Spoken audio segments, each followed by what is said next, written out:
Hello everyone, this is Deepak Singhal. Welcome you all to the platform of live Shilp academy. दोस्तों, ये video live Shilp academy के platform पर मैं record कर रहा हूँ और आप मेरे साथ पढ़ रहे हैं आज जनवरी के सेकेंड वीक के करंट, जहाँ पर हम 8th ऑफ जनवरी से 14th of January important current करेंगे कवर 2026 के सेशन में। सीवीटी बहुत इंपॉर्टेंट है, उसके लिए ये करंट मैं स्पेशली रिकॉर्ड कर रहा हूँ। बट इसके अलावा जितने और भी बच्चे हैं, एसएससी की प्रिपरेशन कर रहे हैं, सीएचएसएल या बैंकिंग के एग्जाम्स की प्रिपरेशन कर रहे हैं, तो आपके लिए भी तो इम्पॉर्टेंट ये करंट होंगे ही। तो मना नहीं कर सकते हैं कि नहीं आपके लिए इम्पोर्टेंट नहीं है। ऑफ कोर्स करंट जितने भी डे एग्जाम्स हैं उन सबके लिए इम्पोर्टेंट तो होते ही हैं। तो आइए दोबारा शुरू करते हैं। दोस्तों, पहली बार चैनल पर आए हैं तो प्लीज सब्सक्राइब जरूर कीजिएगा।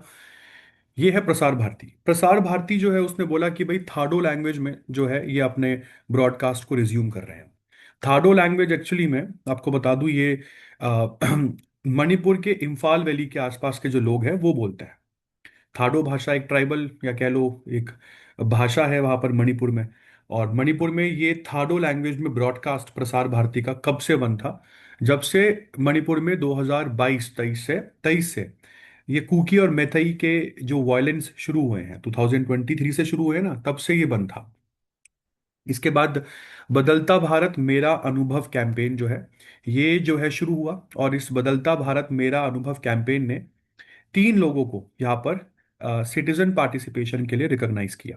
एक्चुअली में ये था क्या, मोदी सरकार को 11 साल हो गए हैं, तो ये बदलता भारत मेरा अनुभव कैंपेन में आपको आपके 11 साल के एक्सपीरियंस को शोकेस करना था कि 11 साल पहले का भारत और 11 साल बाद के भारत में आपको क्या फर्क नजर आता है।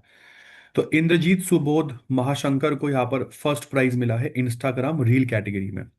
मंथन रोहित को यहाँ पर फर्स्ट प्राइज मिला है यूट्यूब स्पोर्ट्स चैलेंज में। सुशोवन माना को यहाँ पर फर्स्ट प्राइज मिला है स्टोरी ऑफ न्यू इंडिया में। और कृष्ण गुप्ता को फर्स्ट प्राइज मिला है यहाँ पर ब्लॉग राइटिंग कॉन्टेस्ट में। फिर इंडिया का आयुर्वेदा, योगा, नेचुरोपैथी, यूनानी, सिद्धा, होम्योपैथी मतलब आयुष जो है ये अब एक तरीके से ग्लोबल रिकॉग्निशन इसको मिलता जा रहा है। कैसे? आयुष ने हाल फिलहाल में बायलेटरल ट्रेड साइन करा है ओमान और न्यूजीलैंड के साथ। तो ऐसे में इंडिया की जो आयुष मेडिसिन है वो ग्लोबली लोग अडॉप्ट कर रहे हैं। नेक्स्ट, तमिलनाडु गवर्नमेंट ने अनाउंस किया कि तमिलनाडु एश्योर्ड पेंशन स्कीम जो है ये गवर्नमेंट एम्प्लॉयज को दी जाएगी। जिस टैप्स स्कीम में जो लास्ट सैलरी आप विड्रॉ कर रहे थे ना, लास्ट सैलरी, उसका 50% आपको पेंशन दिया जाएगा, जो भी लास्ट सैलरी आप विड्रॉ कर रहे थे। और तमिलनाडु में बहुत देर से मांग थी कि ओल्ड पेंशन स्कीम दोबारा वापस आए। और आपको तो पता ही है कि इलेक्शन में एम के स्टालिन और इनकी पार्टी डीएमके जो है इलेक्शन के लिए बहुत इंपॉर्टेंट, इनका एक तरीके से ये वोट बैंक है। तो 23 ईयर्स की ऑलमोस्ट डिमांड थी तमिलनाडु में ओल्ड पेंशन स्कीम की। ऐसे में लोगों को एट लास्ट टैप्स प्रोग्राम में जो है इन्होंने जो एक तरीके से एक रिलीफ दिया कि हाँ भाई तमिलनाडु की सरकार का जो इंटेंट है वो पॉजिटिव है। इसके बाद इंडियन एयरफोर्स के तेजस MK1, तेजस मैक 1, जिसको हिंदुस्तान एरोनॉटिक्स लिमिटेड डेवलप करती है, हालांकि इंजन अमेरिकन है, उसने 25 साल यहाँ पर पूरे करे। तो तेजस लाइट कॉम्बैट एयरक्राफ्ट के 25 साल इंडिया में पूरे हुए। Light combat aircraft program India में 1983 में शुरू किया गया था, जिसमें हमें लाइट कॉम्बैट एयरक्राफ्ट बनाने थे। क्यों? क्योंकि हमारा जो इंडियन एयरफोर्स का फ्लीट था वो काफी पुराना होता जा रहा था, तो उसको रिप्लेस करने के लिए वी नीड एयरक्राफ्ट। और हमें ये सबसे पसंद मतलब ठीक लगा, क्योंकि जो MiG-21 है उसको ये इजीली रिप्लेस करता है। इसके बाद इंडियन आर्मी ने यहाँ पर 293 करोड़ के इमरजेंसी डील जो है वो साइन करी नाइब के साथ।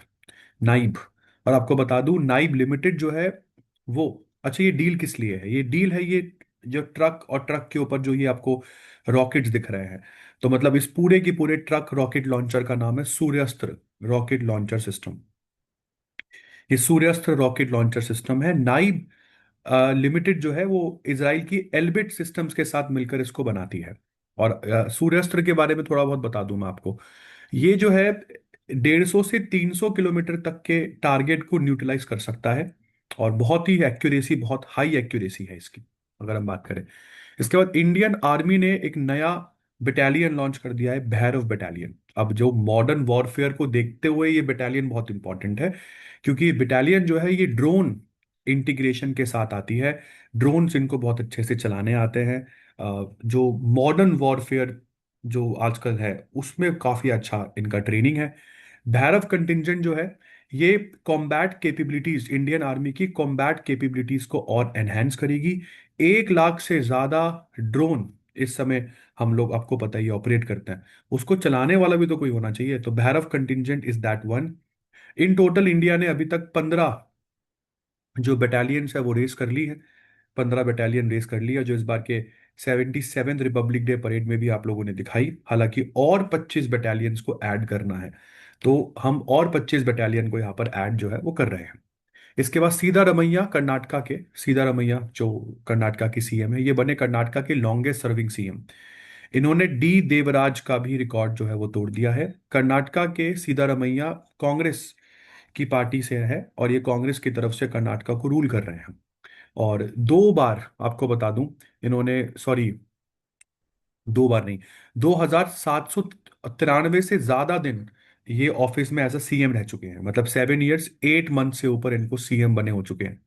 और सीधा रमैया जो है, इनका जन्म एक बहुत ही लॉयल, मतलब एक बहुत ही हम्बल बैकग्राउंड में हुआ था। और ये एक लॉयर की तरह जो है, ये अपने आप को ट्रेन करते हैं। विद्या जो वर्धाका लॉ कॉलेज मैसूरू है, वहां पर इन्होंने कुछ साल पढ़ाया भी है। इसके बाद अफ्रीकन नेशनल कांग्रेस, वो कांग्रेस जिससे नेल्सन मंडेला जो है वो डील करते हैं, उस अफ्रीकन नेशनल कांग्रेस की फाउंडेशन डे सेलिब्रेट किया गया 8 जनवरी को। और सबसे इंपॉर्टेंट चीज, इंडिया अफ्रीकन नेशनल कांग्रेस 1912 में बनी थी। तब महात्मा गांधी भी साउथ अफ्रीका में ही थे। महात्मा गांधी जो है वो 9 जनवरी 1915 को इंडिया आए थे। इसके बाद इंडिया ने लॉन्च किया यहाँ पर ई प्रोडक्शन इन्वेस्टमेंट बिजनेस वीजा, जिसको EB4 कहते हैं। ये ई प्रोडक्शन इन्वेस्टमेंट बिजनेस वीजा जो है, ये चाइनीज नेशनल्स के लिए लॉन्च किया गया है। दूसरा, अब इस पूरे की पूरे प्रोडक्शन ई प्रोडक्शन इन्वेस्टमेंट बिजनेस वीजा में आपको बता दूं, बिजनेस ट्रेवल जो है उसको काफी ज्यादा सिंप्लीफाई किया जा रहा है ना। प्रोडक्शन और इन्वेस्टमेंट रिलेटेड एक्टिविटीज जो है उसको यहाँ पर सपोर्ट करने के लिए ये वीजा हम लाए हैं, और ये वीजा स्पेशली चाइनीज नेशनल्स को दिया जा रहा है। इस वीजा का प्रोसेसिंग टाइम है 45 to 50 डेज। एक बार प्रोसेस हो गया तो मैक्सिमम आप 6 महीने तक भारत में रह सकते हो। ठीक है। और ये परमिटेड एक्टिविटीज हैं इस वीजा में, जैसे इंस्टॉलेशन और कमीशनिंग ऑफ इक्विपमेंट आप कर सकते हो, प्लांट सेटअप आप कर सकते हो, IT ERP system ramp up आप कर सकते हो, स्टाफ ट्रेनिंग, क्वालिटी चेक या मेंटेनेंस, सप्लाई चेन डेवलपमेंट से जुड़े काम कर सकते हो, वेंडर एम्पैनलमेंट या सीनियर मैनेजमेंट विजिट्स, उसके लिए आप इंडिया में इस वीजा पर आ सकते हो। इसके बाद असम के गवर्नर लक्ष्मण प्रसाद आचार्य ने इनॉग्रेट किया बेटा संस्कार शाला। संस्कार शाला एक वैल्यू बेस्ड एजुकेशन इनिशिएटिव है, 4 से 14 साल के बच्चों के लिए है। और ये संस्कार शाला जो है वो moral education, ethics, compassion, Indian cultural values, social responsibility, सामाजिक जो, क्या बोलूंगा रिस्पॉन्सिबिलिटी को, सामाजिक जो आपकी जिम्मेदारी है उस पर फोकस करता है ये संस्कारशाला प्रोग्राम। इसके पास संपन्न, संपन्न है system for accounting and management of pension. तो भाई भारत की सरकार ने अनाउंस कर दिया है संपन्न सिस्टम। अभी संपन्न सिस्टम से जो पेंशनर्स है ना इंडिया में, जो पेंशन लेते हैं, वो कहीं पर भी कभी भी जो है वो एक्सेस कर पाएंगे, स्टोर कर पाएंगे और रिट्रीव कर पाएंगे अपने ऑफिशियल पेंशन डॉक्यूमेंट्स को। अब आपके जो ऑफिशियल पेंशन डॉक्यूमेंट है वो रिट्रीव करना, सेव करना, उसे एक्सेस करना, अपने आप में यही बड़ा मुश्किल काम है। तो संपन्न प्लान से आप ये काम जो है वो कर पाओगे। It provides a single platform for processing, sanctioning and directly disbursing pension into bank accounts. इसके बाद आगे बढ़ते हैं, DRDO की बात कर रहा हूँ। Defence research and development organisation ने अपना 68 फाउंडेशन डे सेलिब्रेट किया। DRDO का हेडक्वार्टर न्यू दिल्ली, हेडक्वार्टर इनका जो है वो न्यू दिल्ली में है। इसके बाद DRDO के 68 फाउंडेशन डे वाले दिन यहाँ पर आपको डॉक्टर समीर वी कामत दिखने को मिल गए होंगे। ये DRDO के चेयरमैन है, सेक्रेटरी है, और डिपार्टमेंट DRDO के chairman plus secretary of department of R&D and ministry of defence भी यहाँ पर अवेलेबल जो है वो रहे। इसके बाद पाकिस्तान ने सक्सेसफुली टेस्ट कर लिया है तैमूर। अब ये मिसाइल भाई पाकिस्तान की माने तो ये इनकी एयर लॉन्च्ड क्रूज मिसाइल है। क्रूज मिसाइल है तो इसका मतलब पैरेलल टू ग्राउंड चल सकती है, बट ये हवा से लॉन्च हो सकती है। ठीक है। दूसरी इंपॉर्टेंट चीज, इनके हिसाब से इनकी ये क्रूज मिसाइल 600 किलोमीटर तक का जो ग्राउंड है वो कवर करती है। और ये कन्वेंशनल वेपन है, मतलब कन्वेंशनल एक्सप्लोसिव लेके चल सकते हैं, न्यूक्लियर वॉरहेड नहीं। इनके हिसाब से ये इनका प्रिसीशन स्ट्राइक करने के लिए काम में आएगा। और ये एक इनका सबसोनिक क्रूज मिसाइल है। आगे बढ़ते हैं बेटा। इसके बाद नेशनल एरोनॉटिक स्पेस एडमिनिस्ट्रेशन के हबल टेलीस्कोप ने एक क्लाउड 9 नाम से, आपको बता दूं, एक डार्क मैटर, या ये कह लो कि एक स्टारलेस जो क्लाउड है वो डिटेक्ट किया है। एक starless cloud, gas rich cloud है, डार्क मैटर है क्लाउड में, और कोई स्टार नहीं दिख रहा आपको इस पूरे की पूरे क्लाउड में। इसका नाम रखा गया है क्लाउड 9। क्लाउड 9। और ये क्लाउड 9 जो है ये हमारी अर्थ से तकरीबन 14 मिलियन लाइट ईयर्स दूर है। मतलब ये समझ के चलिए कि 9.46 × 10⁻12 किलोमीटर जो है वो एक लाइट ईयर है, मतलब तकरीबन। तो क्लाउड 9 जो है वो इतना दूर है हमारी अर्थ से। इसके बाद प्रवासी भारतीय दिवस 9 जनवरी को सेलिब्रेट होता है। अभी मैं आपको जब अफ्रीकन नेशनल कांग्रेस बता रहा था जो 1912 में बनी, तब भी मैंने बोला था कि महात्मा गांधी 9 जनवरी 1915 इंडिया आए थे। तो महात्मा गांधी जब इंडिया आए उनकी याद में यहाँ पर प्रवासी भारतीय दिवस जो है वो हर साल 9 जनवरी को सेलिब्रेट होता है। इसके बाद इंडिया बना दुनिया का पहला देश जिसने बायो बिटुमिन का कमर्शियल प्रोडक्शन शुरू कर दिया है। अच्छा, बायो बिटुमिन का इस्तेमाल हम लोग भारत में रोड कंस्ट्रक्शन के लिए कर रहे हैं, जिससे एक तो एग्रीकल्चरल वेस्ट मैनेज हो जाता है, दूसरा कार्बन डाइऑक्साइड जैसी ग्रीन हाउस गैसेस का एमिशन कम हो जाता है, तीसरा रोड जो कनेक्टिविटी है वो तो खैर बेहतर होती है, और जो रोड्स हैं वो लॉन्ग लास्टिंग हो जाती है। तो ये इनिशिएटिव जो है वो CSIR, council of scientific and industrial research, in collaboration with science and tech minister Jitendra Singh ने अनाउंस करा। इसके बाद हिस्ट्री दैट इंडिया इग्नोर्ड, ये बुक लॉन्च हुई गोवा में। और इस बुक के राइटर जो है वो है प्रेम प्रकाश। प्रेम प्रकाश एक वेटरन जर्नलिस्ट है, और इस बुक में इन्होंने वो सभी फ्रीडम फाइटर्स के बारे में बात करी है जिनके बारे में NCRTs या हम लोग बहुत कम जानते हैं। इसके बाद इंडिया का पहला पेपरलेस डिस्ट्रिक्ट कोर्ट इनॉग्रेट हुआ केरला के कलपेटा में। और ये इनॉग्रेशन करने के लिए चीफ जस्टिस ऑफ इंडिया को यहां पर बुलाया गया वर्चुअली, सूर्यकांत जी। जस्टिस सूर्यकांत इंडिया के इस समय चीफ जस्टिस हैं। और इंडिया का पहला पेपरलेस डिस्ट्रिक्ट कोर्ट है ये, केरला के वायनाड में कलपेट्टा। और यहाँ पर फाइलिंग से लेकर जजमेंट तक, मतलब जो भी आप केस फाइल करते हो ना, वो जनरली आपको पेपर में करना होता है, नहीं यहाँ पर नहीं होता। तो केस फाइलिंग से लेकर फाइनल जजमेंट तक का सारा प्रोसीजर यहाँ पर डिजिटल होगा। इसके बाद national crime record bureau NCRB ने रिलीज किया यहाँ पर ICJS 2.0, मतलब inter operable criminal justice system की रिपोर्ट, सेकंड रिपोर्ट यहाँ पर लॉन्च की गई है, जिसमें उत्तराखंड की पुलिस को नंबर 1 का रैंकिंग मिला है। क्यों? क्योंकि उत्तराखंड की पुलिस का digital policing, crime data management सबसे स्ट्रांग बताया गया। हरियाणा पुलिस यहाँ पे नंबर 2 पर रही, और असम पुलिस जो है वो नंबर 3 पर रही। ये जो पूरा inter operable criminal justice system है, ये एक डिजिटल प्लेटफॉर्म है जो police, court, prosecution, prison, forensic lab, fingerprint और क्राइम रिकॉर्ड सिस्टम को इंटीग्रेट करता है। इसके बाद यूनाइटेड नेशन जनरल असेंबली ने बोला कि 2026 का साल जो है वो दुनिया में international year of range lands और पेस्टोरलिस्ट के रूप में मनाया जाएगा। ठीक है जी। और इसके बाद क्यों? क्योंकि ताकि दुनिया को पता तो लगे कि पेस्टोरलिस्ट कम्युनिटीज कैसे रहती हैं, रेंज लैंड्स क्या होते हैं, है ना। आज की डेट में बहुत इंपॉर्टेंट है। इसके बाद यूनाइटेड स्टेट्स ऑफ अमेरिका ने प्रेसिडेंट ट्रंप जो है उनके कंट्रोल में, प्रेसिडेंट ट्रंप के एक तरीके से लीडरशिप में 66 ऑर्गेनाइजेशन से अपने आप को बाहर निकाल लिया है। इसमें से भाई 66 ऑर्गेनाइजेशंस में से कुछ यूनाइटेड नेशन ऑर्गेनाइजेशंस है, कुछ नॉन UN ऑर्गेनाइजेशंस हैं।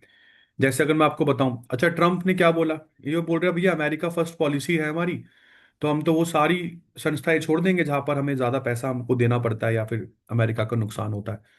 तो यहाँ पर renewable energy agency, inter governmental panel on climate change, ठीक है, यहाँ तक कि international union for conservation of nature IUCN जो रेड डेटा बुक निकालती है, ये सब नॉन UN ऑर्गेनाइजेशन है जहां से ये निकले। इसके बाद United nation framework convention on climate change, population, United nation population fund, है ना, UNPF, sorry UNFPA, United nation water, United nation department of economic and social affairs, ये सारी जो है, ये यूनाइटेड नेशंस की बॉडी है जहां से ये निकले।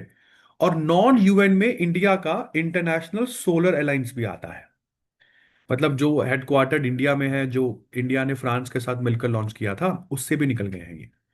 इसके बाद Indian institute of technology Madras ने परम शक्ति लॉन्च कर दिया है। परम शक्ति क्या है? इंडिया का 3.1 पेटाफ्लॉप सुपर कंप्यूटर है ये, कैपेसिटी है इसकी ये।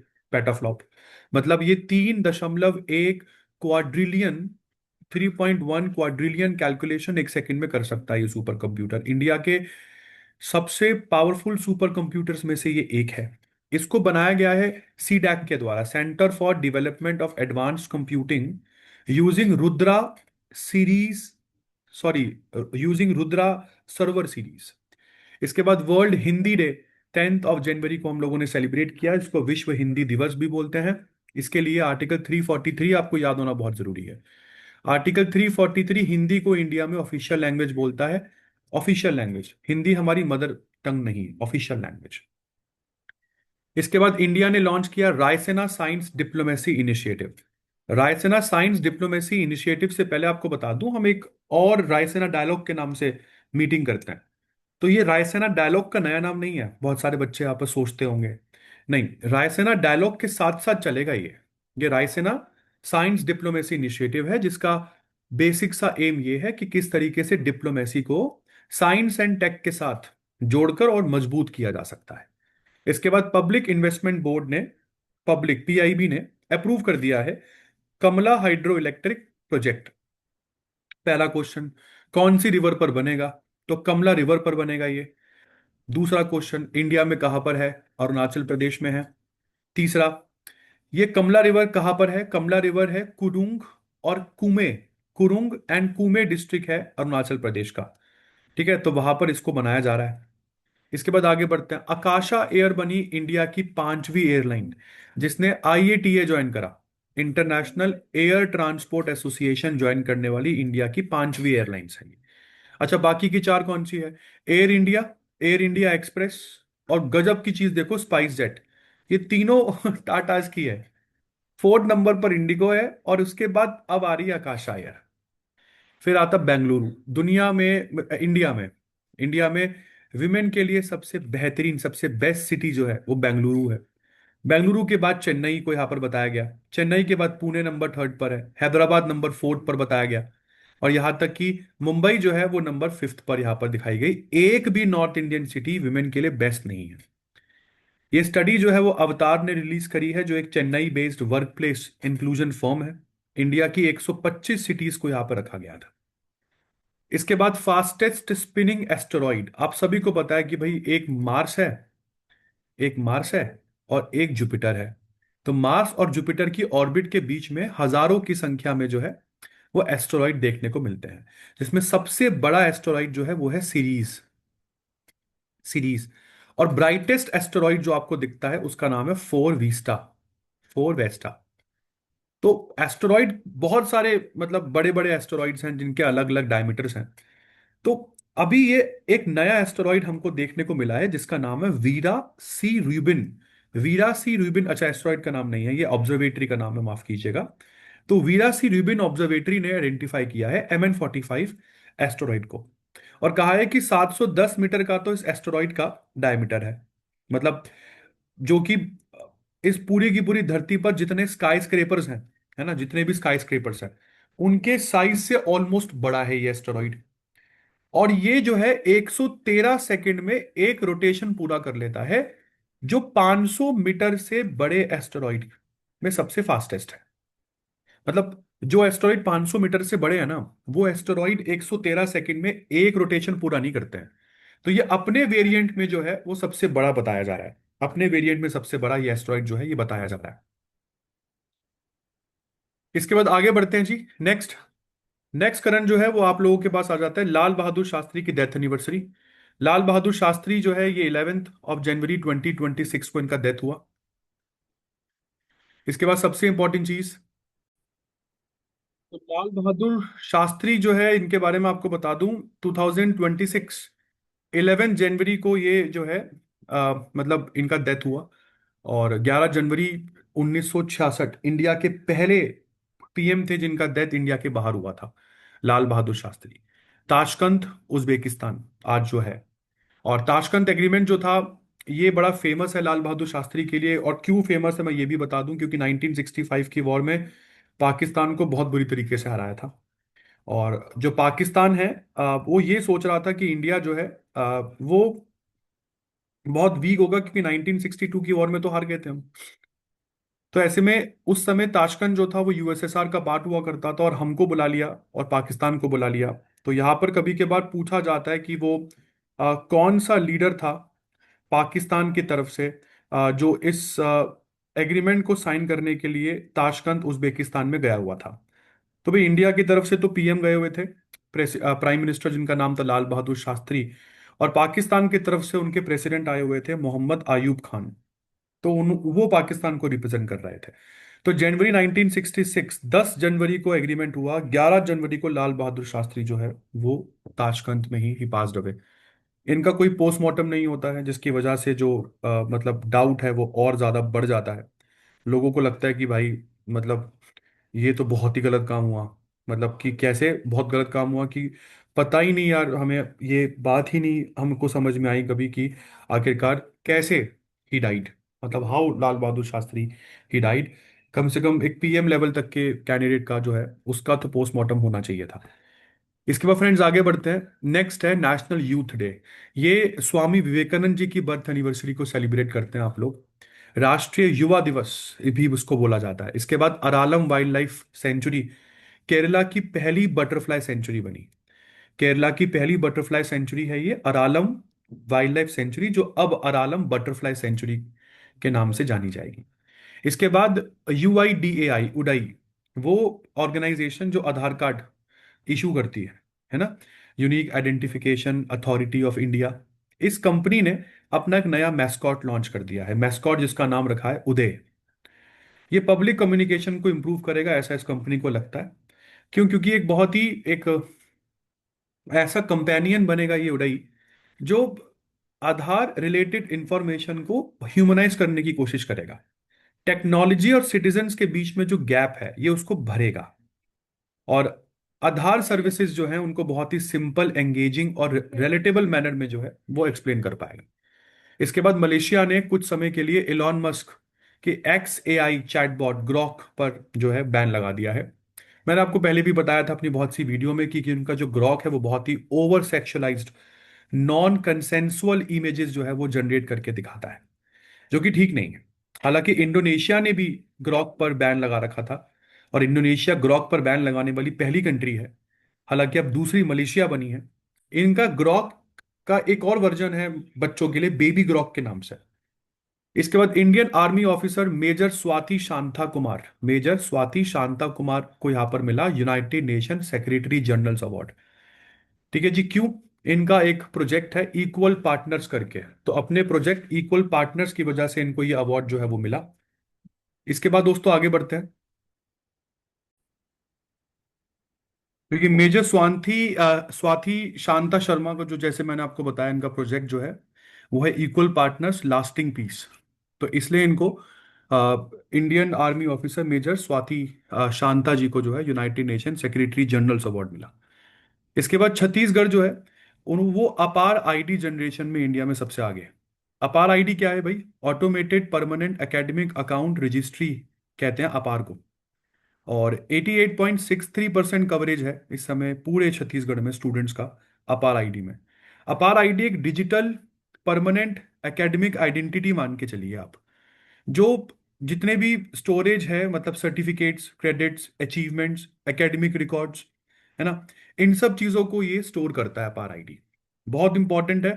तो एक तरीके से आपको बार बार घूमने, मतलब जस्ट लाइक आपने सुना होगा ना वो क्या नाम था उसका, एक डिजी नहीं, डिजी करके लॉकर, डिजी लॉकर की तरह जो है वैसा ही है, बट यहाँ पर आप अपने जो storage of certificates, credits, achievements, academic records को स्टोर कर सकते हो। अपार आईडी कुछ वैसा है। तो पेपर वर्क को रिड्यूस करेगा। तो पेपर वर्क को रिड्यूस करेगा और एजुकेशन गवर्नेंस को स्ट्रेंथन करेगा। इंडिया के एजुकेशनल रिफॉर्म्स में बढ़िया एक वो है। इसके बाद इंडिया ने रिकॉर्ड किया sharpest growth in fishery sector. कितना, और हम बने second largest fish producer globally after China. पूरी दुनिया में दूसरा सबसे बड़ा फिश प्रोडक्शन जो कंट्री बना वो इंडिया बना। मतलब 95.7 लाख टन हम कभी 2013-14 में एक्सपोर्ट किया करते थे। अभी सॉरी प्रोड्यूस मतलब हमारा प्रोडक्शन था इतना फिश का। इस साल जो है मतलब 2024-25 में आप देख के चलिए 197.75 लाख टन। मतलब आज से 10 साल पहले 102 ton lakh 102 lakh ton fish जो है वो हम लोग कम प्रोड्यूस किया करते थे 10 साल। आज 10 साल बाद के आंकड़ों से अगर मैं कंपेयर करूं तो ये 106% इंक्रीज है 10 साल में। इसके बाद गोवा के इंडस्ट्रियलिस्ट श्रीनिवास डेम्पो को यहाँ पर इटली का highest honour, Italy's high civilian honour जो है, जिसका नाम knight of the order of star of Italy award है, जिसको इटालियन लैंग्वेज में कैवेलरी डेल ऑर्दाइन डेला स्टेला दी इटालिया कहा जाता है। माफ कीजिएगा प्रोनाउंसिएशन गलत हो जाए। तो कैविलरी डेल और दाइन डेला स्टेला दी इटालिया अवार्ड ये। और ये जो श्री जो श्रीनिवास डेम्पो है, ये रिकॉग्नाइज करता है इनके लॉन्ग स्टैंडिंग कॉन्ट्रीब्यूशंस को इन supporting in Italian citizens in India. India में इटालियन सिटीजन्स को सपोर्ट करने में इनका बहुत बड़ा एक कंट्रीब्यूशन है। इसके बाद senior Indian diplomat dB Venkatesh Verma जो है ये बने United nation advisory board on डिसआर्मामेंट matters के नए चेयरपर्सन 2026-27 के लिए। पहली बार किसी इंडियन को इस यूनाइटेड नेशन बॉडी का एक चेयरमैन अपॉइंट किया गया है। इसके बाद इंडियन आर्मी ने यहाँ पर एक military civil fusion exercise host करी जिसका नाम है सांझा साझा शक्ति सांझा शक्ति एक्सरसाइज महाराष्ट्र में, जिस पे मिलिट्री भी है जिसमें सिविल पर्सनल्स भी है। इसमें आपको 16 की सिविल एजेंसीज देखने को मिलेगी, जैसे महाराष्ट्र पुलिस है ना, force 1, fire and emergency services आपको यहाँ पर देखने को मिली। और ये पूरी की पूरी जो साझा शक्ति मिलिट्री एक्सरसाइज है ये पुणे महाराष्ट्र में 8 से 9 जनवरी 2026 के बीच में होता हुआ दिखा। इसके बाद इंडिया का पीएसएलवी रॉकेट यहाँ पर फेल हो गया दोबारा। 2025 में एक लॉन्च किया था, बस एक, वो भी फेल हो गया था। इस बार 2026 में लॉन्च किया C-62, ये भी फेल हो गया। और इस पूरे PSLV C-62 में 16 सैटेलाइट्स हमने जो थी वो लगाई थी, और 16 की 16 सैटेलाइट्स यहाँ पर जो है वो एक तरीके से हम खो चुके हैं। C-62 मिशन क्यों फेल हुआ, अभी उसके ऊपर जांच पड़ताल जो है वो चल रही है। बट उससे पहले मैं आपको बता दूं, ये जो मिशन था वो अन्वेषा अन्वेषा और बाकी की 15 सैटेलाइट्स को सन सिंक्रोनस पोलर ऑर्बिट में प्लेस करने के लिए लॉन्च किया गया था श्रीहरिकोटा से, जो ये नहीं कर पाया। इस मिशन को न्यू स्पेस इंडिया लिमिटेड ने एग्जीक्यूट किया था, जो कि इसरो का या PSLV का 9th dedicated commercial earth observation mission था। और यहाँ पर अभी फिलहाल आपको बता दूं कि इसरो का PSLV हमारा एक वर्क हॉर्स है। मतलब बहुत ही कम इसके फेलियर सुनने को आते हैं। दुनिया का सबसे रिलायबल रॉकेट अगर कोई है तो वो यही है। इसके बाद एप्पल ने बेटा पार्टनरशिप कर ली है गूगल के साथ, और अब एप्पल की सिरी जो है वो गूगल जेमिनाई पावर्ड होगी। इससे पहले एप्पल की पार्टनरशिप ओपन एआई के साथ थी, चैट जीपीटी के साथ थी। हालांकि इलॉन मस्क इस पार्टनरशिप से बहुत गुस्सा हो चुके हैं।